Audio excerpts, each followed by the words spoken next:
Psalm 25, we're going to roll through this chapter here.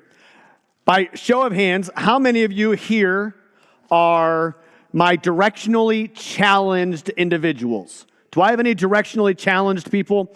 My mother, I love my mother, would make you guys seem like navigational experts, okay?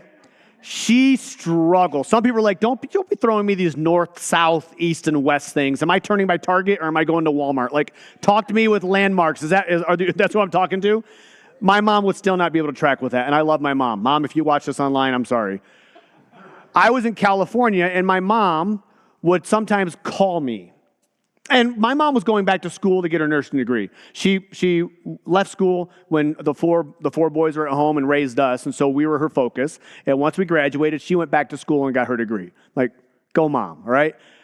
But it had been several years since high school, and you do a lot of maths when you're doing your nursing stuffs.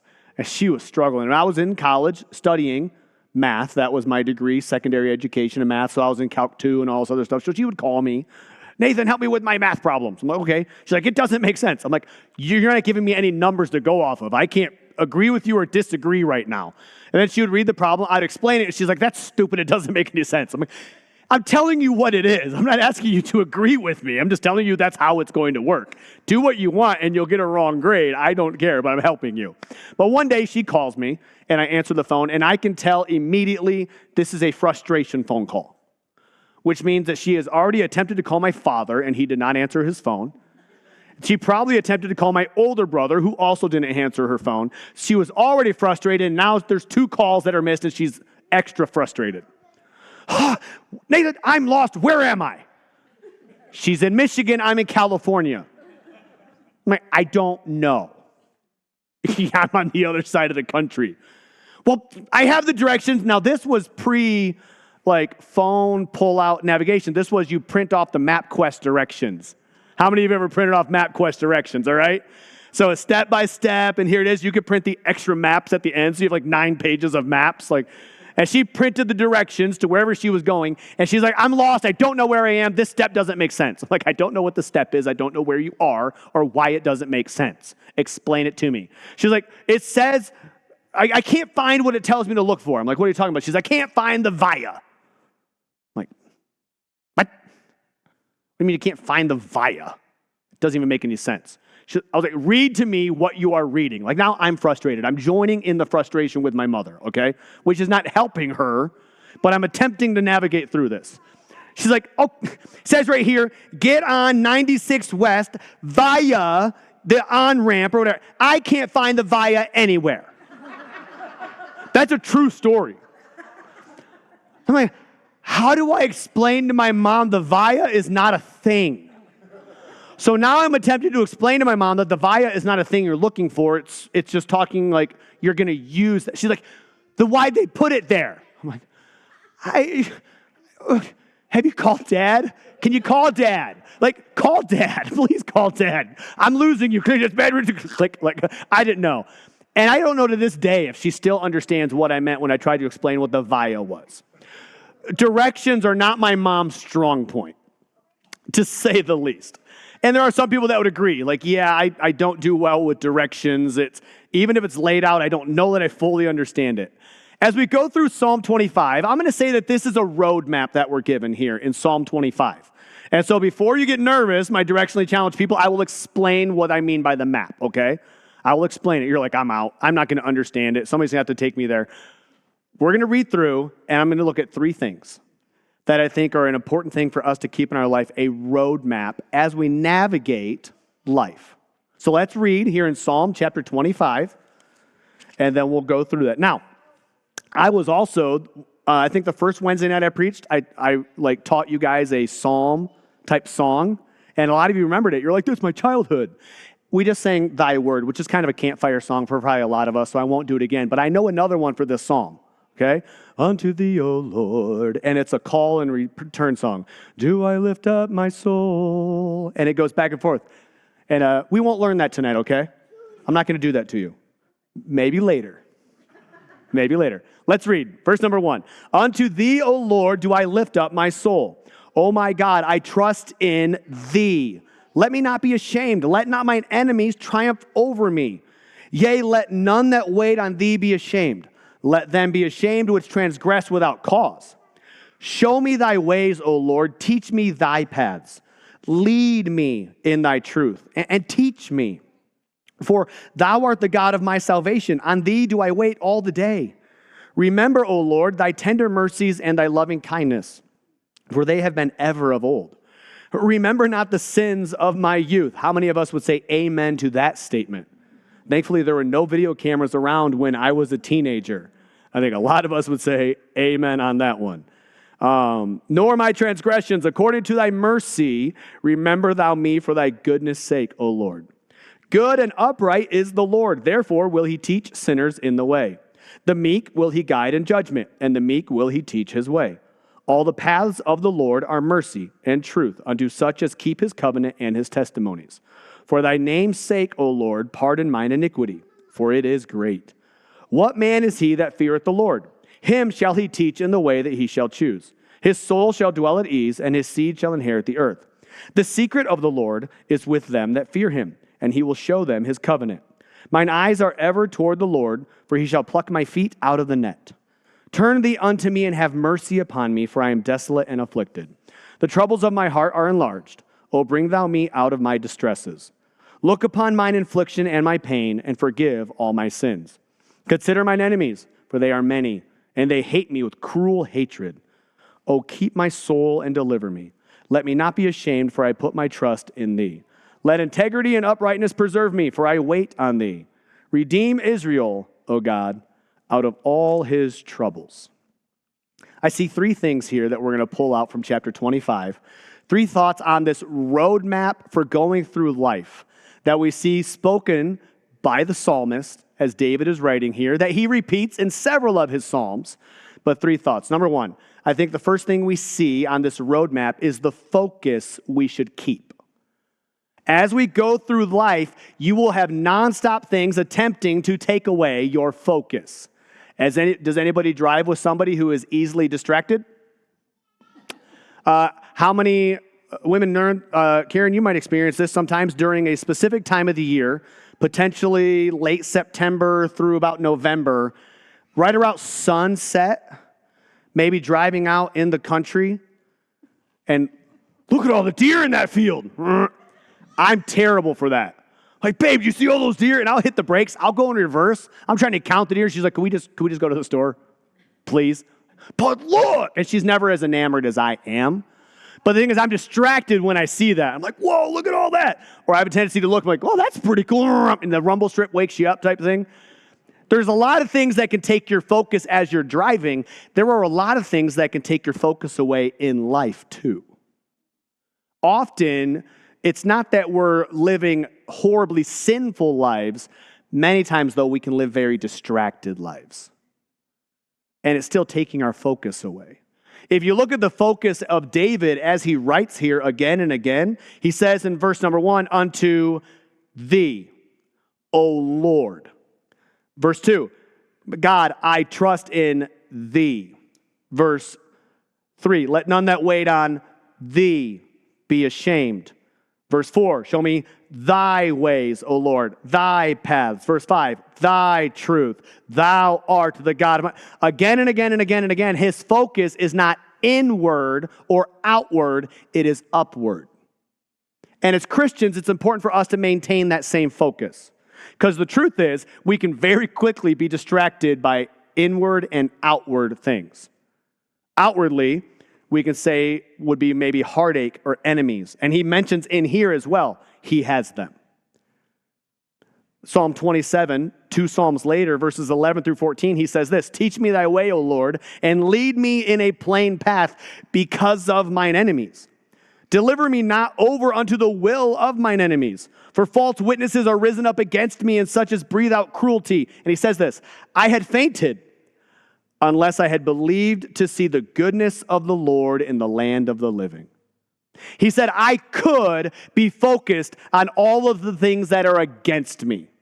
And it would be overwhelming to me. I would faint if I hadn't made sure I was focusing that I was going to see the goodness of the Lord in the land of the living. And he said, I'm surrounded by things that want to take away my focus and that could be negative, that are against me. But I refuse to focus on those things because it would overwhelm me. That health diagnosis, that financial burden, that family dynamic, the things that often are outside of us that consume us, and we often look at those as so great and forget how much bigger our God is. And what David said was, I can't focus on these things, or it would literally overwhelm me to the point he says I would faint. He says, I'm going to focus on the goodness of my God.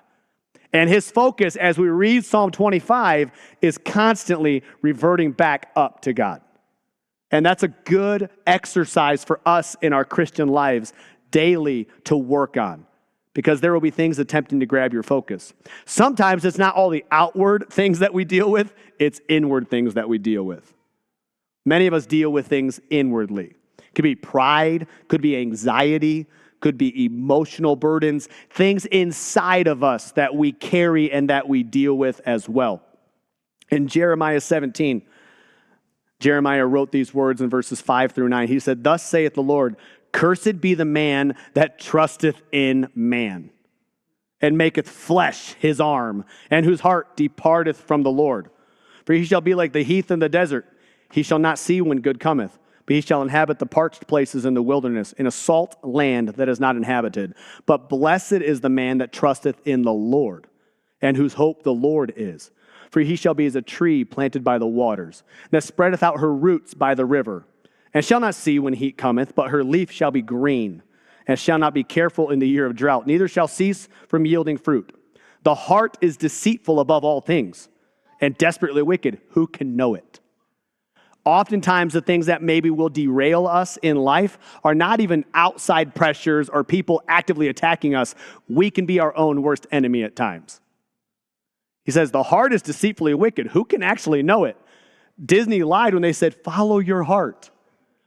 Don't do that. Do not let that be your guide. If we base everything we do on feelings, everything we believe will change day by day.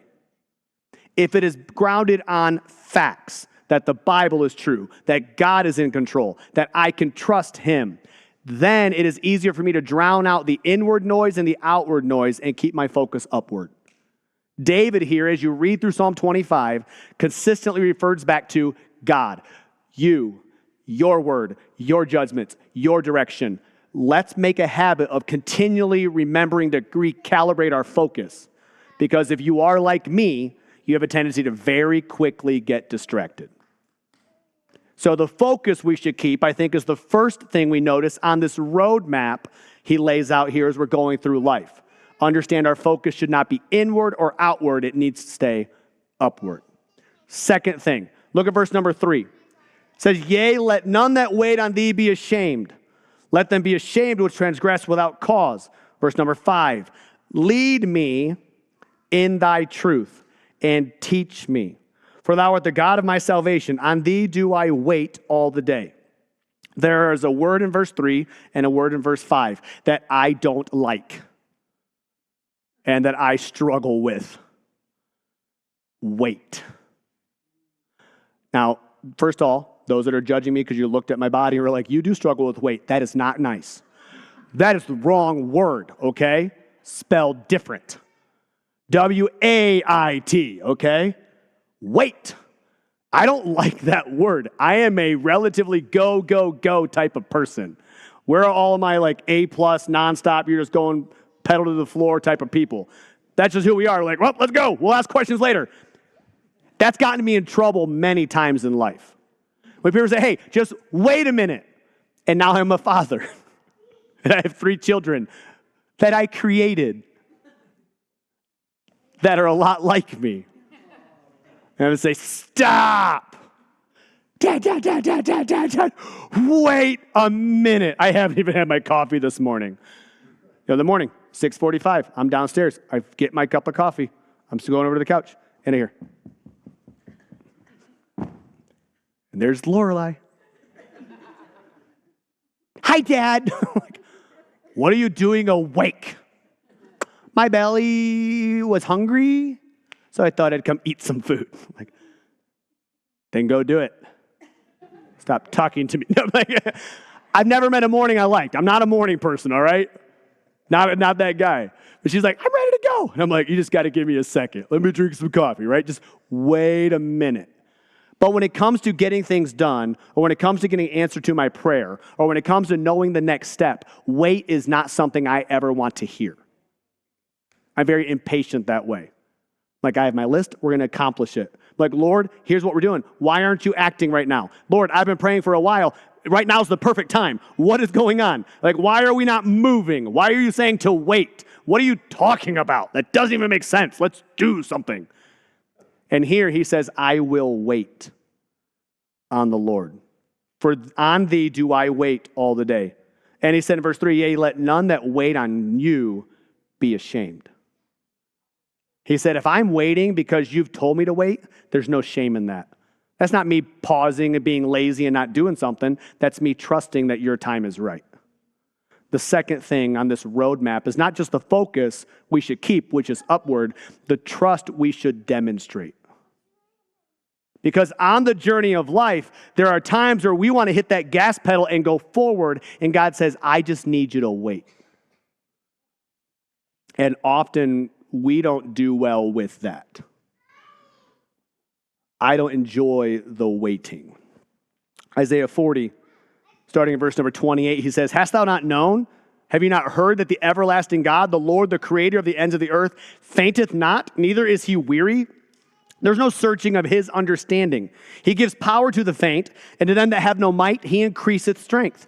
Even the youths shall faint and be weary, and the young men shall utterly fall, but they that wait upon the Lord shall renew their strength. They shall mount up with wings as eagles. They shall run and not be weary, and they shall walk and not faint. He says even people that are young, athletic types in their own strength are not going to make it. They're going to fail. It says they will faint. They won't make it to the line. But those that wait and trust the Lord and his timing, in those moments, it says they are the ones that will rise up with wings as eagles. They'll run and they won't get tired. They will walk. They'll not faint because they're trusting the pace God is giving them. But sometimes that is a learned exercise, and often it is a relearned exercise. Because once you get it right, you're like, yes, I waited, now let's go. You got to be ready to hear the word wait one more time. Sometimes we're praying, and the answer isn't a yes or a no, it's wait. But God, I need this now. And he's not saying no, he just says, just trust me, not right now. My children don't like that response either. Dad, can we have this? Not right now. I have a plan. I know where we're going. I know what we're going to do. They're like, can we have this now? And I know that it's coming later. And so I say, hey, just wait a minute. Oh. I'm like, sorry. The idea is, I have a good plan. I have something great coming your way. You just got to trust me and wait for the right time. And sometimes God does that with his children. So it's important to keep my focus upward. And it's also important for me to demonstrate my trust. It's one thing to say, I trust you. It's another thing to demonstrate it. If I told you, I trust you, Glenn's like, cool, jump, I'll catch you. I'm like, well. Remember we talked about my weight earlier? Like, I don't know. He's like, well, then you don't actually trust me. Right? It's one thing for me to say, I trust you. It's another thing for me to trust you. If I tell the nurse and the doctor, I trust you, I believe you're going to do the best. All right, take this medicine. Well, I don't trust you. If I don't take it, what I'm saying is I don't actually trust you. So with the Lord, that's why I specifically said the trust we should demonstrate. If I believe that God has my best at heart, and the Bible says he does. If I believe his ways are higher than my ways and his thoughts are not my thoughts and they are better than mine, which the Bible says they are, then I need to be careful of running ahead of him when what I'm being told at the time is to slow down and to wait. Because what I am actually demonstrating is that I don't trust the heart of God. So the psalmist said, those that wait on you will not be ashamed. He says, all day I do my best to wait on you. So his focus was upward. On this roadmap of life, remember, you're going to have to work hard, keeping the distractions out of there and the focus on where it's supposed to be on God. Also knowing that there will be times where his pace is not going to match yours. His plan is going to be different than yours. Actively trust him by leaning into that in faith. And the psalmist tells us that. Lamentations 3, some beautiful verses in 21 through 26. Many of us know those. This I recall to my mind, therefore have I hope. It is of the Lord's mercies that we are not consumed. His compassions fail not. They are new every morning. Great is thy faithfulness. But he goes on to say, the Lord is my portion, saith my soul. Therefore will I hope in him. The Lord is good unto them that wait for him, to the soul that seeketh him. It is good that a man should both hope and quietly wait for the salvation of the Lord. That word hope is the same word that we use when we speak of heaven or we read the blessed hope. It's an assurance. It's the hope that's also mentioned in Hebrews 11, that it's a concrete knowledge. And he says that's faith. That's that belief. And he said the person that is blessed is a person that both hopes and quietly waits for God to show up. It's a pretty awesome thought. There in Lamentations 3:26, that this was written as Jeremiah watched seemingly everything destroyed and falling apart. And yet he said, God's got a plan. Don't know exactly what it is. Don't know how that's going to work out. I would do that different. But man, the man that's going to be blessed is the one that understands God has a plan, and I'm waiting for it. This is going to be pretty great when it comes through. That was the heart of the writer. The third thing on this path as we walk through life. How do we follow the roadmap? Number one, there's a focus we have to keep. That's upward, not inward or outward. There's a trust that we need to demonstrate, pray, and believe that God's plan is best and is right, and God isn't deaf, and he will hear, and he will act, and that his timing is more accurate than yours. And then third, the path that we should walk. As we learn to look up, and then as we learn to drown out outside noise, and then as we understand that when it's time for us to take the step, God will help us know what step to take. We then are laid out that path. All right, start following it. Well, then start going. Once you're given the step, act on it. Sometimes we are paralyzed in inaction. Well, I don't know if that's right. Well, I don't know. And we want, well, God, prove it. And we try to be Gideon, right? Well, God, do this to the, well, God, do this. Well, and then God, do this. And then you do this 9 times. And then before we know it, he's like, what more do you want? Sometimes we just actually have to do what we believe God is telling us to do. Taking that step of faith and saying, okay, God, you show me this is the step. I do not get it. But here we go. Let's go for it.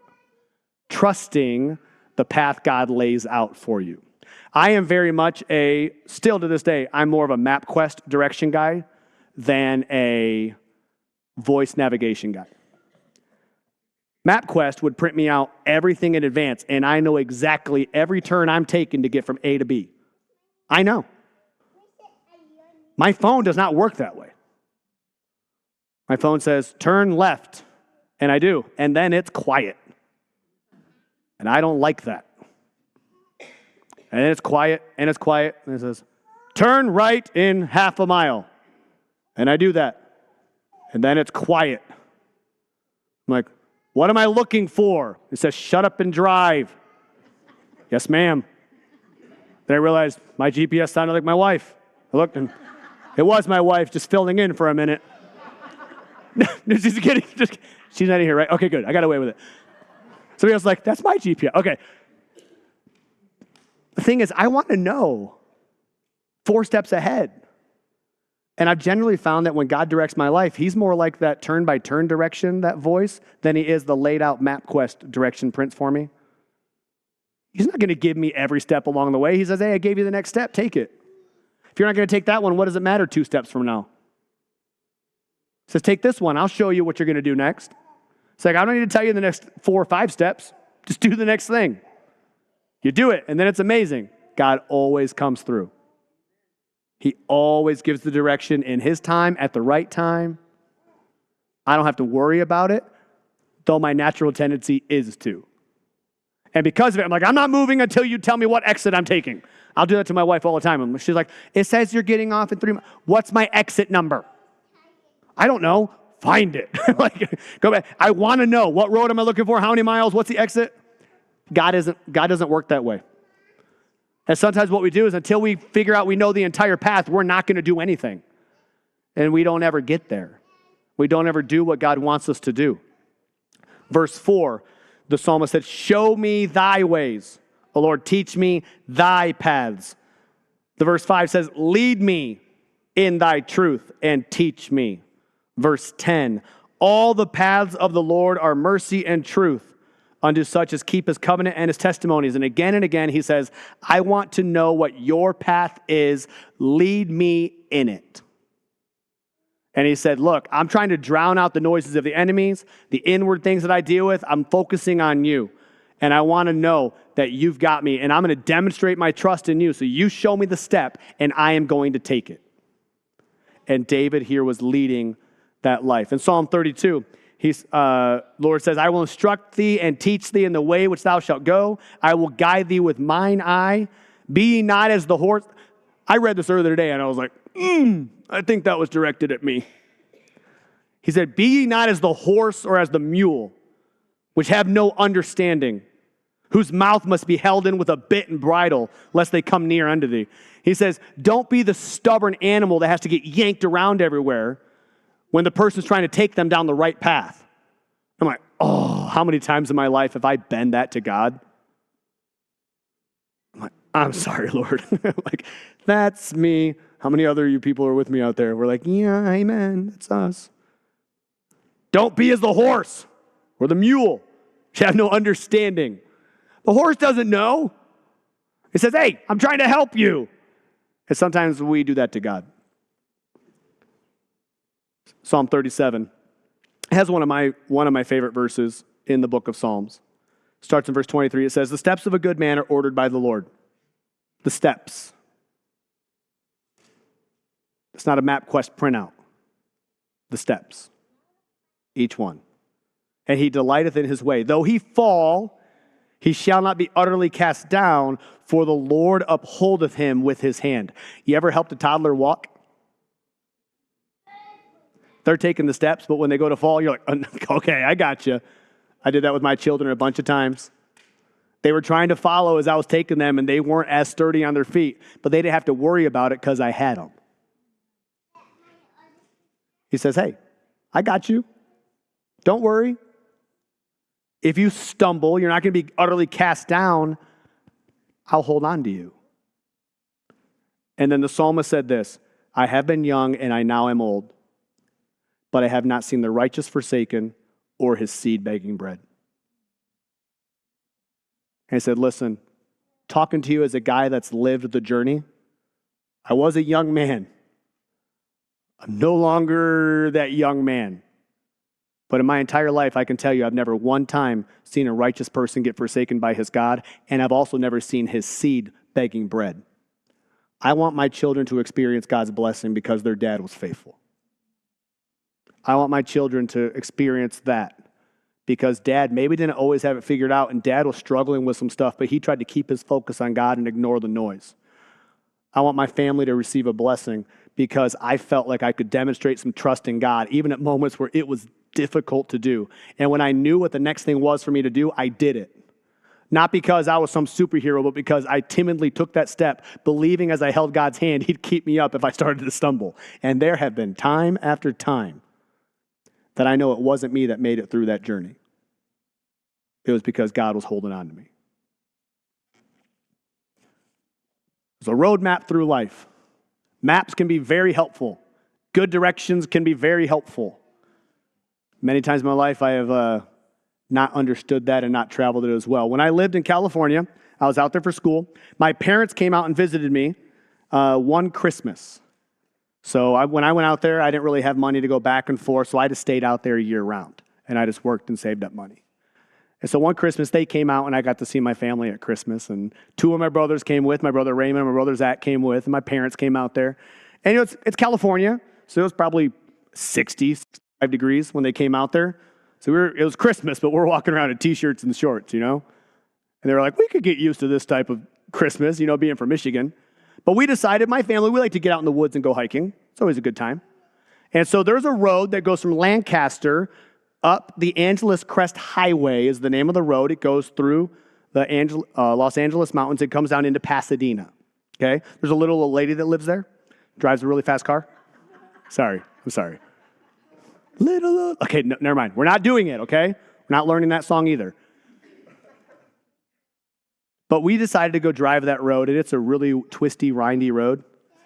And we find a little spot to pull off, and it says there's a hiking trail. We're like, let's go hiking. We've never been there.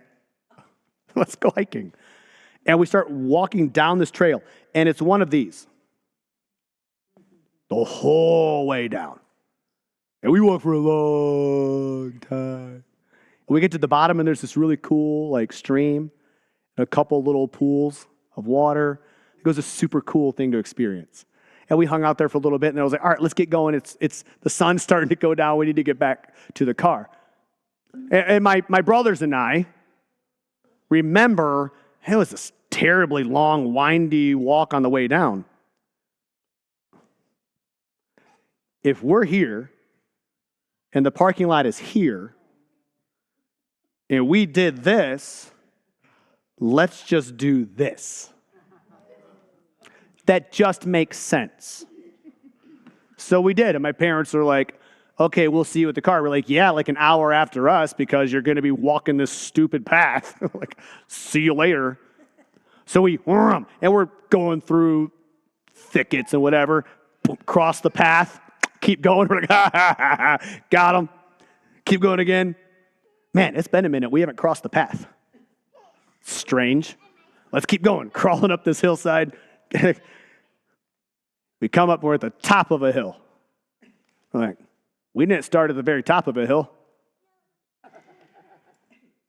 Look around, like, we don't see a parking lot anywhere. Somehow, we walked in a straight line and we took a wrong turn. Like, not quite sure how that one worked out. We ended up figuring it out, but we were a solid 2 hours after my parents made it back to the parking lot. And we were a lot more tired, and we were a lot more hurting. And we were exhausted. And we had a couple cuts and bruises and scrapes on there that we would not have had to endure if we had just stayed on the path. The psalmist here gives us kind of a roadmap for life. He says, hey, you're going to have a lot of distractions inwardly and a lot of things you're fighting outwardly. Just keep your focus on him. Just keep your focus there. Demonstrate your trust in God, not in yourself. Don't lean in your own flesh. Follow his wisdom. Follow his plan. Don't lean in your own understanding. Proverbs 3, 5, and 6. And he said, then once you know the path, once he tells you where it is, even if it doesn't fully make sense to you, trust me, stay on that path and take those steps. Because you will look back at the end of it being so glad you were on that path, as opposed to my brothers and I who thought we had it all figured out. Then we look back and we're like, oh, we messed up. I'd much rather say what the psalmist did at the end of his life. I'm now an old man, and I'm glad I followed that righteous path to the best of my ability and with God's help. As I stumbled, he held on to me because my kids are receiving the blessing now of a father who just tried to stay yielded to God. I want that to be our church's testimony. So he gives us here a roadmap that hopefully is an encouragement and a challenge to you as it was to me.